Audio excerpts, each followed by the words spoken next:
m'appelle Gontran H, j'ai une chaîne YouTube qui s'appelle Gontran H, sur laquelle je lis des livres, donc on me compare parfois à un YouTuber littéraire, ce qui n'est pas tout à fait vrai. Je lis des bouquins et je profite des thèmes qui sont évoqués dans ces bouquins pour parler de ces thèmes. Donc je peux faire des vidéos sur le féminisme, sur Dieu, sur la mort, sur l'esprit critique, pourquoi pas. J'ai écrit quelques romans, certains ont été édités, j'ai fait des pièces de théâtre aussi, des spectacles que j'ai joués. Et il se fait qu'en 2003-2004, j'ai justement rencontré, grâce à une pièce de théâtre que je jouais, Monsieur Sam. Et Monsieur Sam, il a toujours été, je vais dire, on va dire en admiration devant ce que je faisais. Et donc, on est devenus amis. Parce que bon, on devient facilement amis avec des gens qui nous flattent. Hein. Et puis un jour, j'ai heureusement été viré de mon travail justement de directeur de maison de jeunes, alléluia, en ton nom un chant d'allégresse. Et il m'a dit, c'est le moment. Et moi, si tu veux, je t'aide. Et donc, il m'a aidé techniquement à monter ma chaîne YouTube. Et il m'a aidé aussi moralement, je veux dire, à tenir le coup dans des débuts qui, somme toute, sont toujours un petit peu difficiles, surtout financièrement.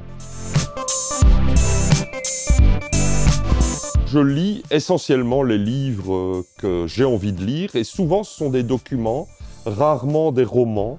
Il y a des bouquins, quand je les lis, qui m'évoquent des choses, qui me font penser à beaucoup de choses, qui me donnent un avis, une opinion, et donc je me dis, ça, il faut quand même que j'en parle. Mais toujours en ayant derrière la tête, il faut que ce soit drôle. Il faut que les gens puissent sourire ou rire pendant toutes mes vidéos.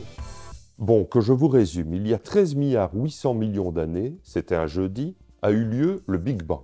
Et cela semble faire l'unanimité au sein de la communauté scientifique, excepté chez les créationnistes diplômés, chez les platistes patentés et chez mon beau-frère, mais il ne faut pas lui en vouloir, il regarde N'oubliez pas les paroles. Du coup, si vous me permettez cette expression quelque peu juvénile, on ne sait pas ce qu'il y avait avant le Big Bang. Même moi, j'en sais rien, et pourtant j'en sais des trucs, comme comment on prononce le IE en néerlandais. Je pense que les gens ne regardent pas mes vidéos pour nécessairement avoir envie de lire le livre, mais parce qu'ils savent que ce n'est pas vraiment une chaîne littéraire, qu'en général, on va passer un bon moment avec ce que je vais en dire, quoi.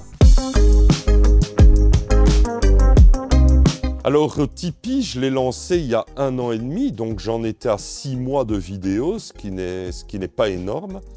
Et je l'ai lancé pour les mêmes raisons que tout à l'heure, parce que j'ai suivi un business plan de mon ami Sam qui m'a dit, voilà, c'est le moment, il faut que tu puisses en vivre, parce que c'est vrai que c'était pas extraordinaire ce que je gagnais à l'époque, et Tipeee est vraiment une solution incroyable pour ça.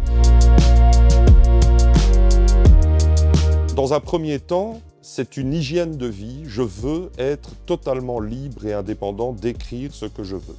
Maintenant, grâce à Tipeee, ça me permet de me consacrer entièrement à ça. C'est là toute la différence. C'est que grâce à Tipeee, je peux vraiment me dire, quand je me lève le matin, ma seule mission, c'est de créer des vidéos, d'écrire des textes, de les tourner, de les monter, de les proposer et d'apporter un petit peu de bonheur aux gens, que ce soit à travers le rire ou à travers une réflexion, etc. Donc sans Tipeee, c'est une hygiène de vie. Avec Tipeee, ça me permet d'être à 100% à ça. Contrairement à une redevance, contrairement à des chaînes comme Netflix, etc., les gens nous payent que si ça leur plaît. Je sais que la personne qui donne 1 euro par mois, je sais qu'ils le font parce que justement, comme tu disais, ils veulent me dire merci. On passe un bon moment. Donc souvent, j'ai un petit message associé qui me dit « Merci pour ta chaîne, c'est génial ». Les gens qui donnent sur Tipeee ne sont pas nos patrons. Ils n'attendent rien de nous. Ils disent pas « je te donne, mais tu lis tel bouquin » ou « je te donne, mais t'arrêtes de dire ça hein. ». C'est juste « je te donne parce que j'aime ce que tu fais et surtout continue ».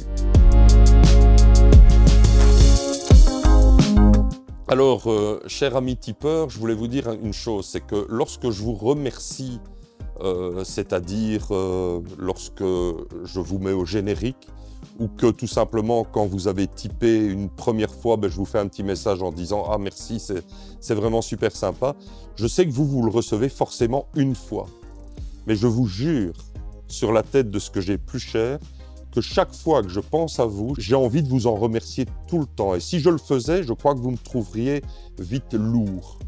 Donc, simplement, merci, c'est le mot qui convient le mieux à ce que vous faites pour moi. Merci, merci, vraiment.